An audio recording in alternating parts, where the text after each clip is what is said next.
అపోస్తలుడైన పౌలు తిమోతికి రాసిన 2వ పత్రిక 3వ అధ్యాయం 1వ వచనం మనం చదువుకున్నాం. అంత్య దినములలో అపాయకరమైన కాలంలో వచ్చునని తెలుసుకున్నాము. ఎలాగనగా మనుషులు స్వార్థప్రియులు, ధనాపేక్షలు, బిక్కులాడువారు, అహంకారులు, దోషకులు, తల్లిదండ్రులకు అవిధేయులు, కృతజ్ఞత లేనివారు, అపవిత్రత. ఇవన్నీ తర్వాత చదువుతాం. పిల్లరా, ఇవి ఏ దినాలన్నా అంత్య దినాలు, కడవరి దినాలు. కడవరి దినాలు. ఈ కడవరి దినాలలో చాలా రకాల వింత పోకడలు, వింత పరిస్థితులు, వింత పరిణామాలు చోటు చేసుకుంటాం. ప్రతి బిడ్డ ఏదైనా ఒక బంధం నిలబడాలంటే,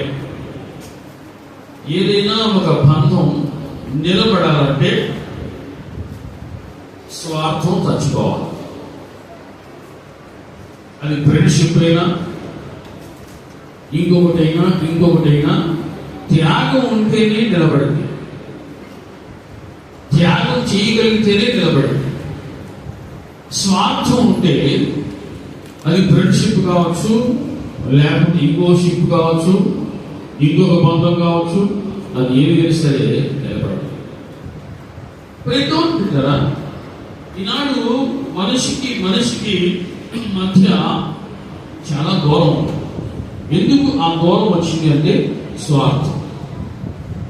స్వార్థం. ఈ అంత్య దినాలలో స్వార్థ ప్రియులు ఎక్కువగా ఉంటారు. ఈ స్వార్థాన్ని మాత్రము చంపుకోరు. నేను నా కుటుంబం అనే ధ్యాసలోనే ఉంటూ ఎదుటి వారు ఏమైపోతే నాకు ఎందుకులే, అతను ఏమైపోతే నాకు ఎందుకులే అనుకునే కాలమే. అయినా సరే ఈ Father's Day, Mother's Day, Friendship Day, ఈ దినాలకి మాత్రం పోస్టులు మాత్రం వచ్చేస్తాం. కానీ స్వార్థం చచ్చిపోయిందా? నేను నిన్న రోజున ఆలోచన చేశాను. నా మనసుకు వచ్చిన కొన్ని మాటలు మీకు జ్ఞాపకం చేస్తాను. నువ్వు నిజముగా భక్తిపరుడవా, స్వార్థపరుడవా? బస్సులో వస్తూ ఉన్నప్పుడు ఇంత ముందు కూడా ఇదే ఆలోచన వచ్చిన. నిన్న కూడా రేపు నీ ప్రజలకు నన్ను ఏం చెప్పమంటావు అనేసి నేను బస్సులో కొద్దిగా ఆలోచన చేస్తా ఉన్నాను. నీవు స్వార్థపరుడవా, భక్తిపరుడవా? ఒక్కసోటి ప్రశ్న ఇది. ఇప్పుడు పెట్టరా, నీవు స్వార్థపరుడవా, భక్తిపరుడవా? అవకాశవాదివా?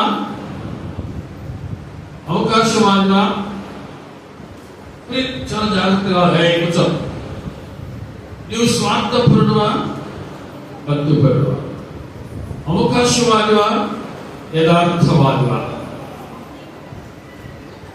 నిజంగా ఈనాడు ప్రతి బిడ్డన భక్తి అనేటువంటి ముసుగు వేసుకున్న వారిలో కూడా ఇవి సావట్ల. మేము ప్రభువును కలిగి ఉన్నాం, మేము ప్రభువును నమ్ముకున్నాం అనుకునే వారిలో కూడా ఈ స్వార్థం చచ్చిపోట్ల, ఈ అవకాశవాదము చచ్చిపోట్ల. దీన్ని విడిచిపెట్టలేకపోతున్నారు చాలా మంది. అవకాశవాదివా, యథార్థవాదివా? భక్తిపరుడవా, స్వార్థపరుడవా? స్వార్థాన్ని కూడా భక్తి అని ముసుగులో వాడుకుంటూ, అవకాశవాదాన్ని కూడా భక్తి అని ముసుగులో వాడుకుంటూ ఉన్న వాళ్ళు చాలా మంది బహుశా ఉండొచ్చామో. కానీ అలా జోకులు దేవుని సంఘంలో ఉన్నవారు ఎవరు కూడా ఉండకూడదు. అలా ఉండకూడదు. నీలో ఉన్న స్వార్థము చనిపోతే తప్ప బంధం అనేది బలపడదు. ఈనాడు దేవుని బిడ్డగా ఒక మనిషికి త్వరగా చెడ్డ పేరు వస్తుంది అనే కారణం ఒకటే. ఏంటిది? స్వార్థం. ఎంతసేపు తన స్వార్థమే. నిజంగా ఫ్రెండ్షిప్ అంటే ఏంటి? స్నేహం. దేవుని బిడ్డగా అడవిలో రెండు జంతువులు ఉన్నాయి. రెండు జంతువులకి ఒకేసారి బాగా దప్పు వేసింది. కలిగి 2 నక్కలు అనుకోవాలి. ఈ అడవంతా తిరిగిన ఏంటో ఇక దప్పికతో చనిపోయే స్టేజ్కి వచ్చేసి అనుకోకుండా వాడికి ఒక చిన్న నీటి కుంట కనిపించింది. అది కూడా ఆ ఒక్క జంతువుకే సరిపడా అంత నీళ్ళని అంతే కొద్దిగా ఒక్కొక్క నీళ్ళుగా కనిపిస్తాం. సరే ఇద్దరు శిరసాకుందాం కొద్దిగా ప్రాణం నిలబెట్టుకుందాం అని 2 జంతువులు కూడా ఆ 2 జంతువులు కూడా వాటి నోరు అందులో పెట్టి ఎంతసేపు ఉన్నా ఆ గుంట్లో ఉన్న నీళ్ళు అయిపోవట్లా, ఆ కొద్దిగా ఆ నీళ్ళు అయిపోవట్లా. ఏం జరిగింది అంటారు? ఏం జరిగింది? ఏం జరుగుతుంది అక్కడ? నేను చనిపోయారే నా ఫ్రెండ్ బతుకుంటే చాలే, నేను చనిపోయాలే నా ఫ్రెండ్ బతుకుంటే చాలని ఈ జంతువు అనుకున్నది, ఇది దాంట్లో అది దాంట్లో. అది ఫ్రెండ్షిప్ అంటే అసలు నువ్వేమైపోతే నాకు ఎందుకు లేదు, నేను శుభ్రకుంటే చాలు, నేను బతుకుంటే చాలే. అది ఫ్రెండ్షిప్ కాదు. అంత త్యాగం ఉన్నాయి నాడు కొద్దిగా ఉంటుందా? అంత త్యాగం ఉన్నదా? ప్రభువు చేసినంత త్యాగం, ప్రభువును వెంబడించేవారు దేవుని బిడ్డ ఎంత కలిగి ఉన్నారు, ఎంత త్యాగ బుద్ధి కలిగి ఉన్నారు, ఎంత సమర్పణ బుద్ధి కలిగి ఉన్నారు. దేవుని బిడ్డ ప్రాణం పెట్టువానికంటే నిజమైన స్నేహితులు లేరంటున్నాడు. ఇద్దరు స్నేహితులు ఉన్నారు. ఇద్దరు స్నేహితులు ఏదో ఒక పని మీద ప్రయాణమై అడవి గుండా వెళ్తా ఉన్నారు. ఇద్దరు ఎన్నుకుంటున్నారు, అసలు నువ్వు నాకు దొరకడం నా అదృష్టం, నువ్వు నా ఫ్రెండ్గా ఉండటం నా అదృష్టం, నువ్వు నా ఫ్రెండ్గా ఉండటం నా అదృష్టం అని చెప్పుకుంటా ఉన్నారు. అసలు ఎంత ఫ్రెండ్షిప్ అంటే ఒకే మనసులో తిని ఒకే మనసులో పడుకునే అంత ఫ్రెండ్షిప్ వాళ్ళు. అసలు ఎక్కడికి వెళ్ళినా అలా కలిసి వెళ్ళడం అట్లాంటి ఫ్రెండ్షిప్ అని. ఇద్దరు అలా చెప్పుకుంటూ ఒకరినొకరు పొగుడుకుంటూ ఈ అడవి గుండా వెళుతూ ఉన్న క్రమంలో ఒక ఎలుగుబంటి వచ్చింది. ఏమొచ్చింది? ఒక ఎలుగుబంటి వచ్చింది. ఇద్దరు చూశారు, ఇద్దరు స్టనింగ్ బ్యాడ్. ఇంతవరకు చెప్పుకున్న ఊసులో, ఇంతవరకు చెప్పుకున్న కబుర్లో దేవుడు బిడ్డలు క్షణంలో ఆపేసి ఒకడేమో చెట్టేసాడు, ఒకడేమో తప్పించిన మాట చెట్టెక్కడం రాక అట్లాగే కింద పడిపోయి బిగుసిపోయాడు. ఎందుకంటే ఎలుగుబంటి చచ్చిపోయిన మనిషిని ముట్టుకోతాను, శవాన్ని ముట్టుకోతాను. ఆ మనిషి కింద పడిపోయాడు, అట్లా పడిపోయాడు. గట్టిగా బిగుసుడు, ఊపిరి దిగబట్టి అలా పడుకున్నాడు. ఎలుగుబంటి వచ్చి అతని దగ్గరికి వచ్చి చెట్టు మీద ఉన్నాడు, అట్లాగే వస్తాడు, ఏం చేస్తుందా అని చూస్తా ఉన్నాడు. ఆ ఎలుగుబంటి ఆ పడుకున్న వాడి దగ్గరికి వచ్చి అలా మొత్తం తడుగు చూస్తా ఉంది, వాసన వస్తా ఉంది. వాడు గట్టిగా బిగుసుకుని అలాగే పడుకున్నాడు, అసలు బయటికి ఊపిరి రాకుండా అలా పోకుండా. సరే ఈ చచ్చిపోయాడు, ఈ లేడు పండలే అనేసి ఎలుగుబంటి వెళ్ళిపోయింది. ఆ చెట్టు మీద ఉన్నాడు, అది వచ్చేసి లేపినట్టు చెప్పండి, ఏం చేయాలి చెప్పండి, ఏమన్నారు చెప్పండి. అరే ఎలుగుబెట్టి నీ చెవులు ఏం చెప్పింది, ఎలుగుబెట్టి నీ చెవులు ఏం చెప్పిందిరా, కొన్ని నీతి కథలు బిడ్డరా. అందులో నీతిని మనం ఖచ్చితంగా అర్థం చేసుకోవాలి. నిజంగా మాటల వరకే పరిమితమైన స్నేహాలు చాలా ఉన్నాయి,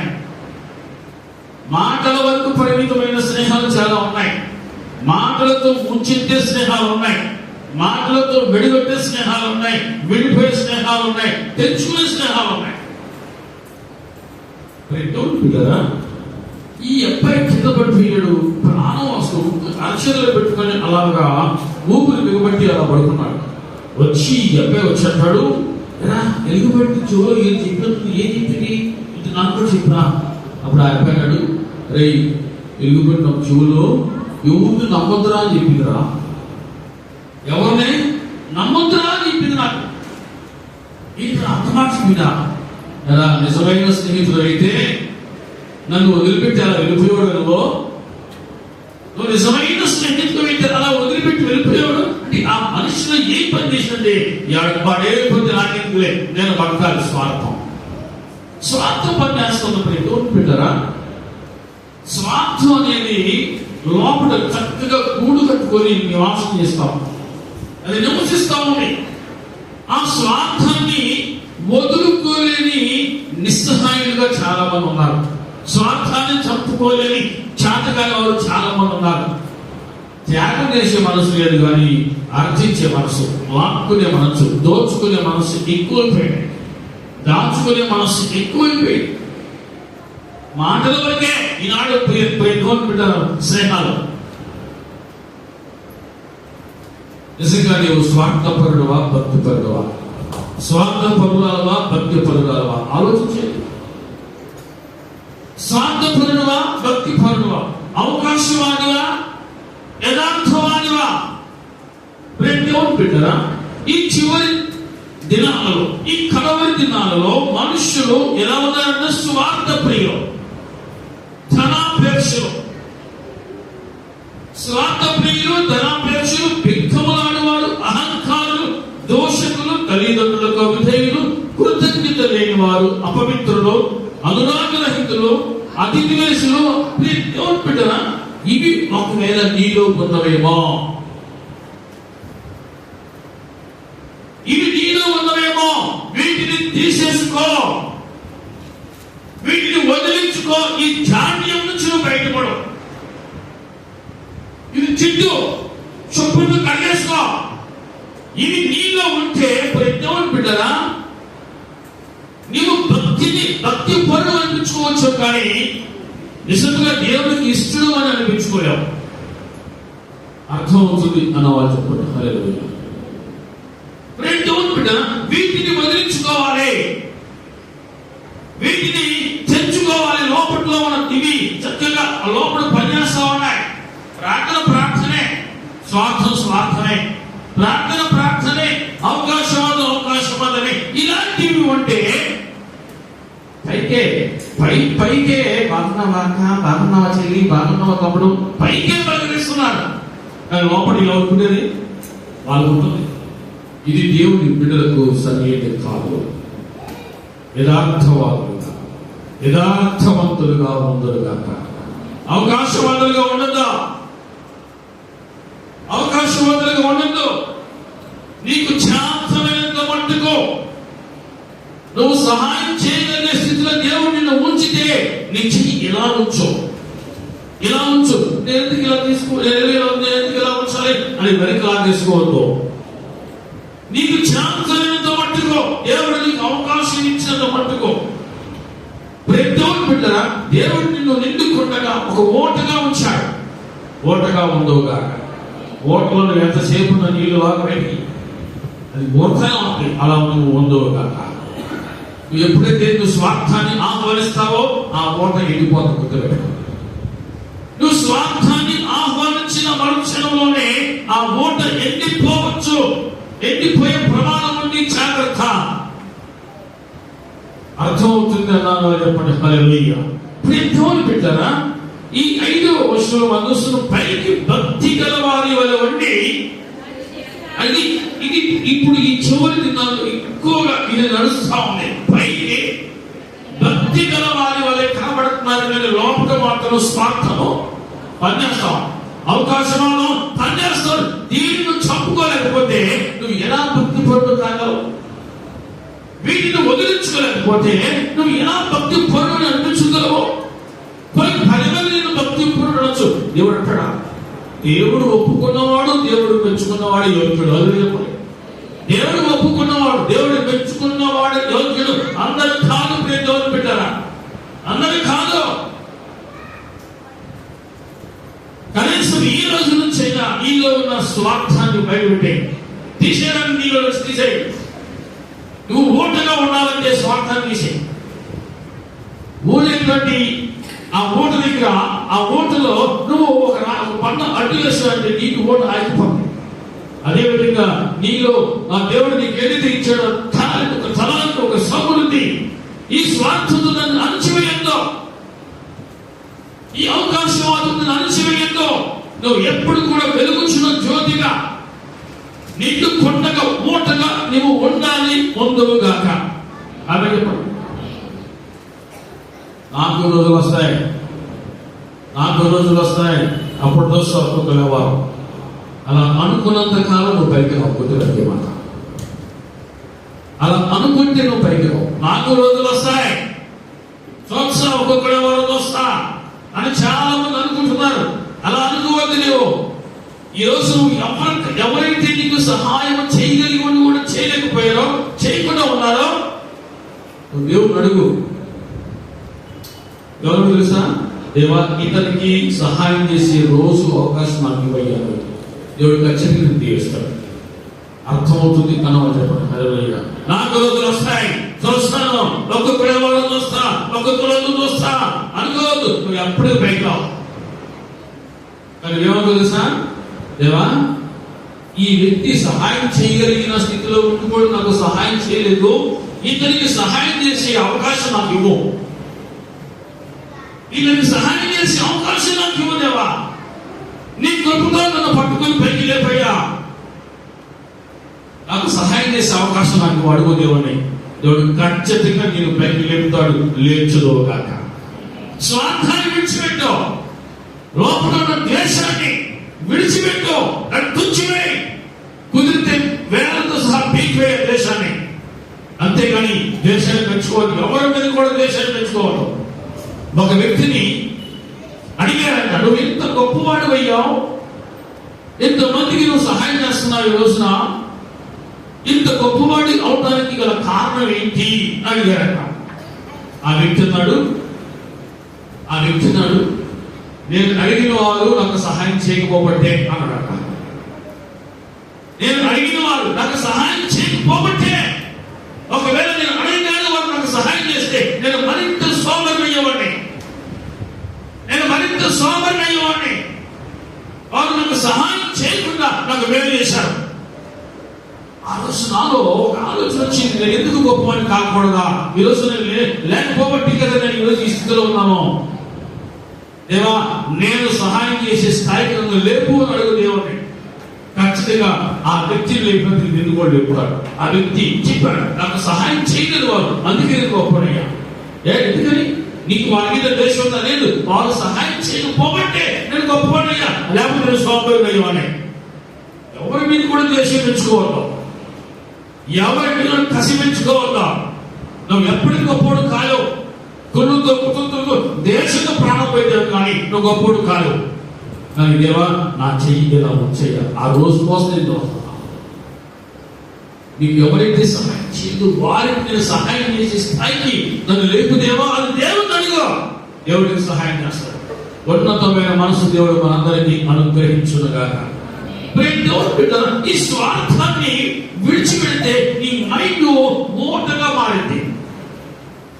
దేవుడు నీకు కావలసిన ఆలోచనలు నీకు అనుగ్రహిస్తాడు. చక్కటి ఆలోచన దేవుడు నీకు ఇస్తాడు. ఎందుకంటే మన దేవుడికి ఉన్న పేరు తెలుసా? ఆలోచనకర్త. ఇంగ్లీష్ కౌన్సిలర్, మంచి సలహాదారు. నువ్వు ఆయన దగ్గరికి అడిగితే నీకు విలువైన సలహాలు, ఆలోచనలు నీకు పుట్టలుగా వేస్తాడు. కావాలంటే నీ జీవితాన్ని ఎలా దిద్దుకోవాలని నువ్వు ఆశపడుతున్నావు, దేవుడి దగ్గర అడిగితే ఖచ్చితంగా దేవుడు నీకు శ్రేష్టమైన ఆలోచన గురించి ఆ ఆలోచనతో నడిపించి గొప్పవాడిని చేస్తాడు. అడుగు దేవుడు, అడుగు. దేవా, నాలో కుళ్ళు ఆలోచనలు, పాడు ఆలోచన, చెడు ఆలోచనలు, వంకర ఆలోచన తీసేసి నాకు మంచి ఆలోచన నాకు దయచేయి. ఈ ఉండబట్టే స్నేహాలు బయటపడతా ఉన్నాయి, తొలగిపోతూ ఉన్నాయి. దేవుడు బిడ్డల వీటిని తీసేసేయండి. మంచి ఆలోచన స్నేహాన్ని ఇంకా పటిష్టం చేస్తుంది, పటిష్టం చేయను కాక. ధనాపేక్ష. తిమోతికి రాసిన 2వ పత్రికలో అపోస్తలుడైన పౌలు అంటున్నాడు, ధనాపేక్ష చివరి దినాల్లో ఇది ఇంకా బాగా పనిచేస్తాం. నీకు ఏదైనా ఆపేక్ష ఉంది అంటే దేవుని కొరకు ఆపేక్ష కలిగి ఉండు. హల్లెలూయా. దేవుని కొరకు ఆపేక్ష కలిగి ఉండి. ఈనాడు స్నేహాలు ఎందుకు భగ్నమవుతూ ఉన్నాయి, విడిపోతా ఉన్నాయి, తెగిపోతా ఉన్నాయండి? ఈ ధనమే. ఇదొకటి ధనం. ధనం దగ్గర చాలా గొడవలు వస్తూ ఉన్నాయి. ధనం దగ్గర చాలా చాలా సమస్యలు వస్తూ ఉన్నాయి. పరమజ్ఞాని సొలొమోను అంటాడు ప్రసంగి గ్రంథంలో 5వ అధ్యాయంలో 1వ వచనం మనం చూద్దాం. 6వ అధ్యాయంలో 6వ అధ్యాయంలో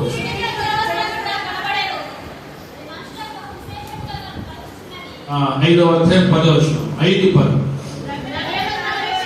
ద్రవ్యము అపేక్షించువాడు ద్రవ్యం చేత తృప్తి నొందడో, ధన సమృద్ధిని అపేక్షించువాడు దాని చేత తృప్తి నొందడు. ఇది ఘట్టమే. చాలా ఈనాడు ఎందుకు స్నేహాలు ఎందుకు విడిపోతా ఉన్నాయి, తెగిపోతా ఉన్నాయండి? ధనాపేక్ష, స్వార్థం, ధనాపేక్ష. ధనమును అపేక్షించువాడు ద్రవ్యము చేత తృప్తి నొందడో, ధన సమృద్ధిని అపేక్షించువాడు దాని చేత తృప్తి నొందడో. తృప్తి లేని దానికోసము వెంపలాడి స్నేహానికి ఉన్న విలువలను తగ్గించేస్తున్నారు చాలా మంది. స్నేహానికి ఉన్న విలువలు తగ్గిపోతా ఉన్నాయి. ధనాపేక్ష ప్రయత్నం పెట్టారు ఈనాడు చాలా మందిలో. చాలా మంది ఉన్న అందరిలో దాదాపు ఎక్కువగా ఏది పని చేస్తా ఉంది? ధనాపేక్ష. ఒకళ్ళకంటే నీటి బాగా బతకాలి, ఆలకడి నేను బాగా బతకాలి. ఇలా అనుకుంటే నువ్వు పైకి రావు. నిశ్చయముగా మంచి మనసుతో అందరూ బాగుండాలి. నేను ఎంత బాగుండాలని కోరుకున్నానో అందరూ అలా ఉండాలని కోరుకో. దేవుడు ఖచ్చితంగా అందరికంటే గొప్ప చేస్తాడు. అర్థమవుతుంది మనం చెప్పండి. హల్లెలూయా. నీ స్వార్థం కోసము ఎన్ని మనిషిని గాయపరచొద్దో, నీ అవసరం కోసము నీ అవకాశవాదం కోసము ఎన్ని మనిషిని దుఃఖపరచొద్దు, గాయపరచొద్దు, దుఃఖపరచొద్దు. ఆ విధంగా ఫ్రెండ్షిప్ బ్రేక్ అవుతూ ఉండొచ్చు. అది చాలా ప్రమాదకర బ్రేక్ అవుతూ పెట్టదా. అందుకని ఒక మంచి కవి అంటాడు, స్వార్థం పరుల కోసం కొంచెం సేవ చేసి స్వార్థాన్ని తగ్గించుకోవాలి. స్వార్థం కొంచెం స్వార్థం తగ్గించుకో. మంచి గుణం, మంచి సహాయం చేసి మంచి మనసు, వీటిని తెచ్చుకోవద్దు. ధనాపేక్ష దీనివల్ల మనిషి చాలా దిగజారిపోతున్నాడు. విలువలు పడిపోతా ఉన్నాయి. ఎంతో గొప్పవాడయ్యా అనుకుంటున్నాడు కానీ అసలు నా విలువ ఏంటి, నా రేంజ్ ఏంటి, సమాజం నా గురించి ఏమనుకుంటున్నారు అని ఆలోచించలేదు. అసలు ఏమనుకుంటు నాకు ఇలా పోలేదు. నాకు ఆడలోనే వడ్డీనే అది ఉండడానికి ఉపయోగలేదు. సమయానికి అది కూడా నీకు ఉపయోగపడదు. పెట్టారా? ఈ ధనాపేక్ష వల్ల నీకున్న మంచి పేరు కూడా పోతే గుర్తుపెట్టుకో. ఇది చాలా తగ్గించుకోవడం మంచిది. దేవుడు నీకు ఎంత ఇచ్చాడో అంతలో నువ్వు తృప్తిని వెతుకో. లేని దానికోసం పరుగులెత్తు, అన్న దానికోసం పరుగులెత్తి అపకీర్తి తెచ్చుకోవద్దు. ఇట్లా చేశాడు అట్లా చేశాడు చెప్పుకునే విధంగా అవకాశం ఇవ్వద్దు. ఎందుకంటే నువ్వు దేవుని పెట్టాలి. నువ్వు దేవుని పెట్టాలి. నువ్వు దేవుని చేత ఎన్నిక చేయబడిన వాడు, దేవుని చేత పిలువబడిన వాడు. పిలుపుకి తగిన విధంగా నువ్వు ఉండాలి. కానీ నువ్వు స్వార్థపరుడుగా ఉండకూడదు, భక్తి హీనుడిగా ఉండకూడదు, అవకాశవాదిగా ఉండకూడదు. ఇది నీకు అవమానం, అపకీర్తి తీసుకొచ్చింది. దేవుడు పెట్టారా? ధనాపేక్షలు ఈ చిరువు దినాల్లో ఈ ధనాపేక్ష కలిగిన వారు ఎక్కువైపోతున్నారు. ఎంతకైనా తెలిసైపోతున్నారు, ఎంతకైనా బరిదగిస్తారు. అసలు ఎక్కడ దేవుడు అక్కడ దిగేస్తాయి ధనం కోసం. ఈనాడు ఎందుకు పాపం ఎక్కువగా విస్తరిస్తుంది అంటే ధనమే. ఏదైనా ఒక సంబంధం అడ్డదారిలో వచ్చిన సంబంధం ఎందుకు బలపడుతుంది? ధనం కోసమే. దేవుడు బిడ్డరా, అడ్డమైన గతిని జీవితంలో ఒక అపకీర్తిని తెచ్చుకునే పని చాలా మంది చేసుకుంటూ పోతాం. అది ఎంత మాత్రం కూడా మంచిది కాదు. పశువు గట్టి తెప్పితే కలిగి ఏమేస్తుంది? పశువు గడ్డి తిన్న పాలించింది. మనిషి గడ్డి తిన్నాడంటే పశువు కంటే హీనుడు అని అర్థం.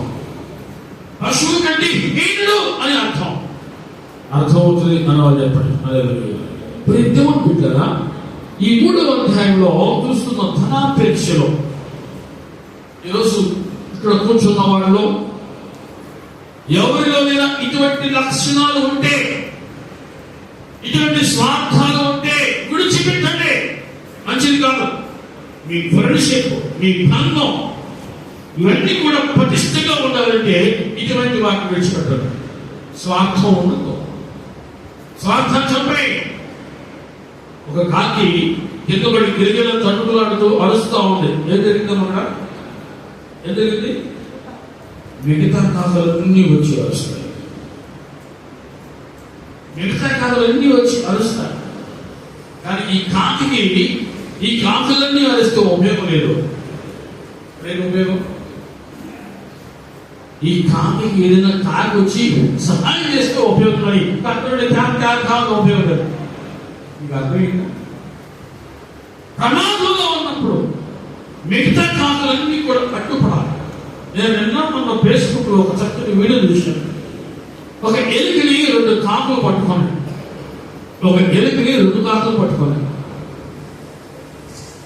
దాన్ని మొత్తం మీద దాన్ని చంపేశాడు. ఆ ఎలుకని చంపేశాడు. ఇక ఆ 2 కాకులు అటు ఇటు లాక్కెళ్తా ఉంటే పక్కన ఇంకొక ఎలుక వచ్చి ఆ 2 కాకులు తరగేస్తా ఉంది.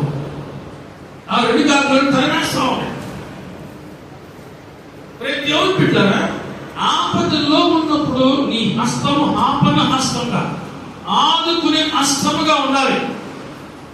అర్థమవుతుంది అన్నవాళ్ళు చెప్పండి. హల్లెలూయా. చేయగలిగిన స్థితిలో ఉన్నప్పుడు చూద్దాం. యాకోబు పత్రిక 4వ అధ్యాయం 17వ వచనం. యాకోబు పత్రిక 4:17లో ఉంది. కాబట్టి నేనేది చేయనియు అలాగూ చేయని వానికి పాపము కలుగును. చేయి ఇలా ఉన్న చేతి ఇలా వెనక్కి తీసుకుంటూ చాలా నేనేదియు చేయనియు అలాగూ చేయని వాడు.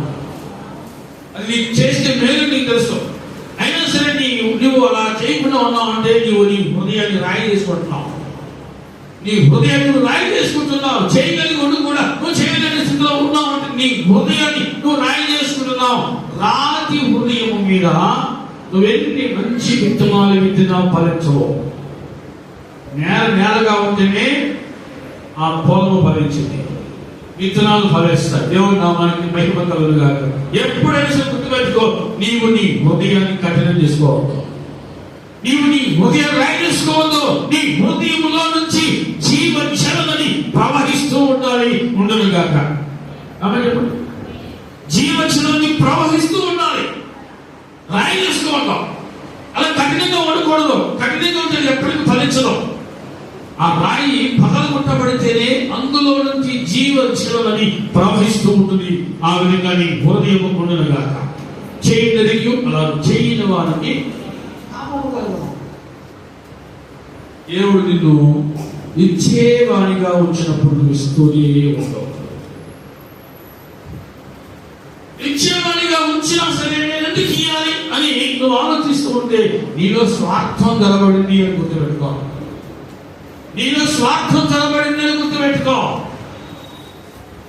నువ్వు పోతూ ఒక అపకీర్తిని మెడలో చేసుకుని పోతావు. గుర్తుపెట్టుకో. దేవుని బిడ్డలారా, గుర్తుపెట్టుకోండి. దాన్ని విడిచిపెట్టు. నీ గురించి 10 మందికి కూడా మంచి చెప్పుకునే విధంగా విలువైన మరణాన్ని కోరుతున్నావు. విలువైన మరణం. అందరికీ విలువైన మరణం రాదు. విలువైన మరణం అందరికీ రాదు. స్వార్థాన్ని చెప్పుకున్న వాళ్ళకి వస్తుంది. స్వార్థాన్ని చెప్పుకున్న వాళ్ళకి విలువైన మరణం. వచ్చి చూసిన వారు ఏడకుండా పోరంటే, వచ్చి చూసిన వారు ఏడకుండా పోరా. ఇంత మంచి మనిషి మనం మిస్ చెయ్యం. ఈ మధ్య ఎక్కువగా ఎవరిని ఒక మనిషి ఇచ్చిపోతే స్టేటస్ పెట్టి చిన్న కామెంట్ పెడతారు. ఏమని? ఈ మిస్ యూ అంటారు. ఉన్నప్పుడు ఎవరు కూడా దగ్గరికి వెళ్ళలేదు. పోయిన తర్వాత మాత్రం ఈ మిస్ యూ అంటారు. ఈ మిస్ యూ అన్నంత మాత్రం వస్తాను తిరిగి వస్తుందా రాదు. దేవుడు గుర్తుపెట్టుకొని నీవు లేని లోటు అక్కడ తెలియాలి. నువ్వు పోయినా కానీ నీవు లేని లోటు తెలియాలి. అక్కడ నీ విలువ అక్కడ కనబడాలి.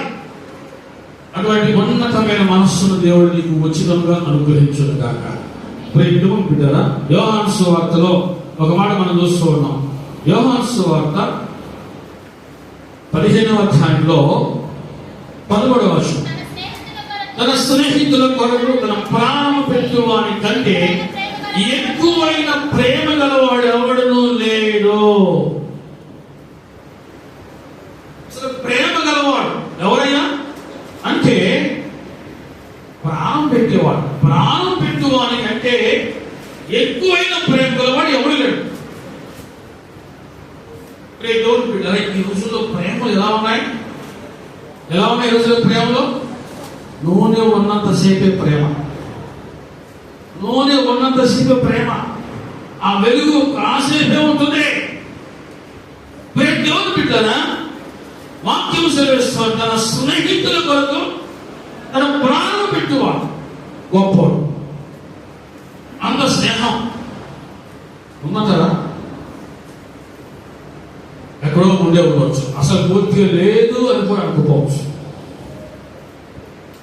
ఒక ప్రభువే అంత ప్రేమను చూపించాడు. ఒక్క ప్రభువే ప్రాణం పెట్టాడు. ప్రభువే ప్రాణం పెట్టాడు. ఇంకెవరు కూడా అంతగా ప్రేమించిన వాడు లేడు. ఎవరు కూడా నోటి మాటలతో ఎంతసేపు ప్రేమించవచ్చు. అవసరమైతే నీ కొరకు నా ప్రాణం పెడతాను అన్నవాడు మాట వరకు పరిమితం అవుతున్నాడు. కానీ నిజంగా అంతగా ప్రాణం పెట్టి అంతగా ప్రేమ చూపించేవాడు అర్థమవుతుంది. ప్రభు అంటాడు, ప్రాణం పెట్టువారి కంటే ఎక్కువైన ప్రేమ గలవాడు ఎవరు ప్రాణం పెట్టగలరు? స్వార్థం లేనివాడు. మనసంతా హృదయం అంతా స్వార్థంతో నిండిపోయినాడు. ఇంకా బతకాలి, నేను ఎందుకు నీ కోసం కావాలి, నేను ఎందుకు నీ కోసం చేయాలి. హృదయం మనసంతా స్వార్థం పెట్టుకుంటే త్యాగం చేయలేరు.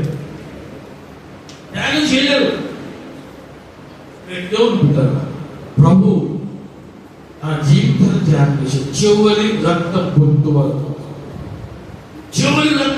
వరకు ప్రాణమును పెట్టువంత వరకు అంతగా ప్రభు ప్రేమించాడు. ప్రభా నువ్వు ఎంతగా ప్రేమిస్తున్నావు అంటే ప్రభు అన్నాడు, ఇదిగో నన్ను చూడు, ఎంతగా నేను ప్రేమిస్తున్నా అని చెప్పాడు. ఇంతగా నేను ప్రేమించాను అన్నాడు. ఈనాడు అంతగా ప్రేమించేటువంటి స్నేహాలు లేవు. ప్రేమించేంత స్నేహాలు. నిన్న ఒక వీడియో చూశాను ఫేస్బుక్ లో. ఒక మందు కొట్టు దగ్గర, ఎక్కడ నందిగామ వీడియో వచ్చింది. మందు కొట్టు దగ్గర కలవడుకున్న కుర్రోళ్ళు స్నేహితులే. మందు ఎక్కువైనప్పుడు స్నేహం కదా మందికి. ఏంటో నువ్వు మామూలుంటావా, సొంతాన్ని ఎవరు చూస్తారు, ఎందుకు చూస్తారు అంటే ఇంకో శేషం ఎత్తగా అనిస్తుంది. కాదు ఇంకొక శేషం ఎత్తే ఇది ఒక రకమైన స్నేహం. దేవుని బిడ్డరా, ఈనాడు స్నేహాలు రకరకాలుగా ఉన్నాయి. బాగుపడే స్నేహం మంచిది, బాగు చేసే స్నేహం మంచిది. దేవుని బిడ్డరా, ఈనాడు అటువంటి స్నేహాలు కరువైపోయినాయి. ఒక గ్రంథకర్త అన్నాడు, లేఖ అంటాడు, అసలు నీవు నీ ముఖ్య స్నేహితులు ఎందుకు కూడా నమ్మిక ఉంచొద్దు అంటాడు. ఇక్కడ మాట మీకా గ్రంథంలో దేవుని బిడ్డరా, మీకా గ్రంథం 7వ అధ్యాయంలో 5వ వచనం, స్నేహితులు ఎందుకు నమ్మిక ఉంచొద్దు, ముఖ్య స్నేహితుని నమ్ముకొనవద్దు. చాలు. స్నేహితులు ఎందుకు నమ్మిక ఉంచవద్దు. ఏదో చేస్తాడు, ఏదో ఇస్తాడు అనుకుంటాడు, అంతగా నమ్మిక ఉంచొద్దు. ఎవరైనా కొంతమందికే అంతగా నమ్మేంత స్నేహితులు లేరు. లోపల ప్రతి ఒక్కరు కూడా ఈ స్వార్థం బాగా పనిచేస్తాం. స్వార్థం స్వార్థం లేని ఎవరైనా ఉన్నారా? దేవుడు ఈ స్వార్థాన్ని చదువుకోకపోతే ఏది కూడా నిలబడదు. గుర్తుపెట్టుకో, ఏది కూడా నిలబడదు. జీవితం అంటే ఏంటో కూడా పూర్తిగా అర్థం కాదు. ఇక్కడ భక్తులు అంటాడు, స్నేహితుని ఎందుకు నమ్మిక ఉంచవద్దు. 7వ అధ్యాయం 5వ వచనంలో ముఖ్య స్నేహితుని నమ్ముకొనవద్దు అన్నాడు. ఎందుకన్నాడు? ఈ లోకంలో దేవుని పెట్టారా, ఏది గొప్పది అయితే స్నేహం గొప్పది అంటాం. స్నేహమే గొప్పది అంటాం. తల్లిదండ్రులకు చెప్పుకోలేని విషయాలు కూడా స్నేహితులతో చెప్పుకుంటూ ఉంటారు, పంచుకుంటూ ఉంటారు. ఈ ఇద్దరు స్నేహితులకి తేడా వచ్చింది, స్నేహితులకు తేడా వచ్చింది. దాని బతుకు నాకు తెలియదా? తేడా వస్తే దాని బతుకు నాకు తెలియదా? ఆడి బతుకు నాకు తెలియదా? ఇదిగో ఇక్కడ దాకా ఉంది, మంచి చరిత్ర ఉంది, మీకు తెలియదులే, నాకు బాగా తెలుసు. తేడా వస్తే ఈ వస్తే బయటికి, తేడా వస్తే బయటికి. అప్పుడేమో బాగున్నప్పుడు అసలు పోసగుచ్చినట్టు రహస్యమైన అసలు మా ఇద్దరు బతుకు, మా ఇద్దరు స్నేహం అసలు ఓపెన్ మైండ్ అన్నంత ఇదిగా ఉంటారు. తేడా వచ్చినట్టు మంచి చరిత్ర మీకు తెలియదులే, నాకు తెలుసు, అంతా తెలుసు. ఇక అమ్మాయి ఏది చెప్పినా సరే ఒకటి యాడ్ చేసి చెప్పినా వీడియో నమ్మేస్తాం. దేవుడు పెట్టారా స్నేహాలు ఈనాడు అలా ఉన్న స్వార్థం. ఇంకొక విషయంగా మనం జ్ఞాపకం చేసుకోవాలంటే ఇంటికి వస్తే నాకు ఏమిస్తాం? ఈనాడు స్నేహాలు ఇదే వెతుకుతున్నారు. ఈనాడు స్నేహములు ఇదే వెతుకుతున్నారు.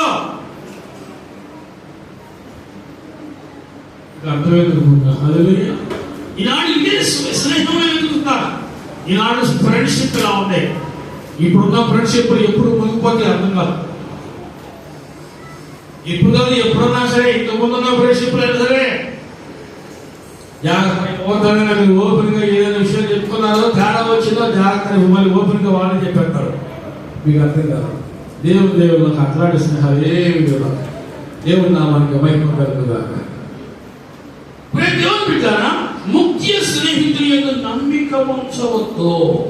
అంటే మనిషి ఎంత స్వార్థ ప్రియుడు అర్థం చేసుకోండి. మనిషి ఎంత స్వార్థ ప్రియుడు అర్థం చేసుకోండి. నేను ఎంత మట్టుకు నిన్ను వాడుకోవాలో బాగా ఎరిగి ఉన్నవాడు. అవసరం తెలిపోయిందంతా అయిపోయింది, అంతా అయిపోయింది, కట్.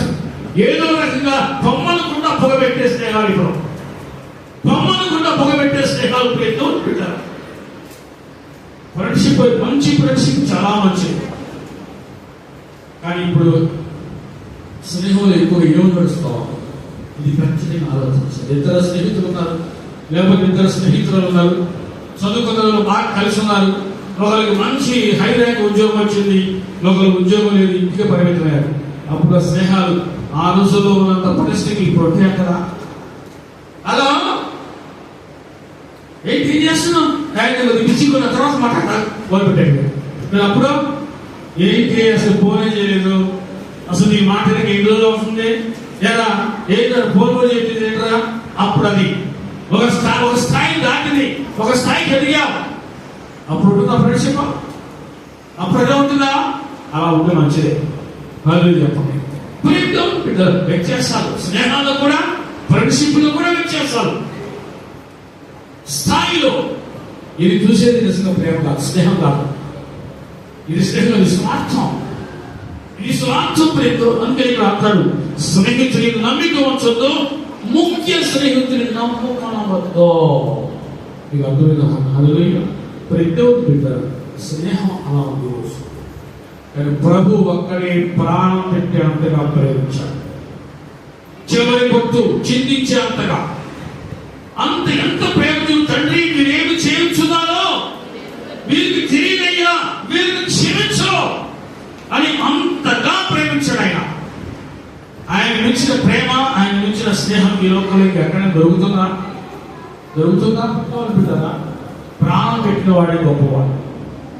ఈరోజు నీవు స్నేహితుడిగా ఉన్నావు, నీ స్నేహం ఎంత పటిష్టంగా ఉంది. నువ్వు ఇంకొక మనిషితో స్నేహితుడిగా స్నేహాన్ని కలిగి ఉన్నావు. నువ్వు ఎలా ఉన్నావు? స్వార్థపరుడిగా ఉన్నావా? అవకాశవాదిగా ఉన్నావా? భక్తిపరుడిగా ఉన్నావా? యథార్థవాదిగా ఉన్నావా? నువ్వు ఎలా ఉన్నావు? ఒక్కసారి నీ గుడిని నువ్వు చేసుకుని పరిశీలించుకో. నీ గుడిని నువ్వు చేసుకుని పరిశీలించు. ఎలా ఉన్నావు నువ్వు? అసలు నీ స్నేహం ఎలా ఉంటుంది? దేవుని బిడ్డరా, దేవుని వాక్యము అనేక విధాలుగా మనతో మాట్లాడుతుంది. ఆది కాండంలో ముగించుకున్నాం. ఆది కాండము దేవుని బిడ్డరా, ఇక్కడ ఒక భక్తుడు 5వ అధ్యాయం 22వ వచనం మనం చూస్తున్నాం. ఆనకు మెదర్శీలను కలిగిన తర్వాత 300 ఏళ్ళు దేవునితో నడుచుచో. 24వ వచనం, ఆనకు దేవునితో నడిచిన తర్వాత దేవుడు అతన్ని తీసుకుని పోయి దేవునితో నడిచిన తర్వాత చెప్పండి, దేవుడు గొప్ప మనిషి గొప్ప? చెప్పాలి, దేవుడు గొప్ప మనిషి గొప్ప? డౌటా? దేవుడే గొప్ప. ఆ గొప్ప దేవుడు నేను గొప్పని అని మనుషులు వదిలిపెడతాడా? నువ్వెంతరా అంటాడా? అనడు. ఆనోకు దేవుడితో నడిచాడు. దేవుడితో ఎంతకాలం నడిచాడు? 300 సంవత్సరాలు నడిచాడు. నడిచిన తర్వాత ఏమంది? దేవుడు అతన్ని తీసుకొని పోయాను తన రాజ్యానికి, తనతో పాటు ఉండడానికి, యుగ యుగాలు తనతో ఉండడానికి ఆనోకును దేవుడు తీసుకుని పోయాను. అది నిజమైన స్నేహం. అదే నిజమైన స్నేహానికి అర్థం. మీకు అర్థం అవుతుంది అనుకుంటున్నా. హల్లెలూయా చెప్పండి. ఆనోకు దేవుడితో నడిచిన తర్వాత దేవుడు అతన్ని తీసుకుని పోయాడు కనుక ఎక్కడున్నాడు? దేవుడితో ఉన్నాడు. ఆనోకు ఇక నువ్వు ఉండవలసిన భూమి కాదు, నాతో పరలోకం, నువ్వు నాతో ఉండు అని దేవుడు అతన్ని తీసుకుని పోయాడు. అది స్నేహం అంటే.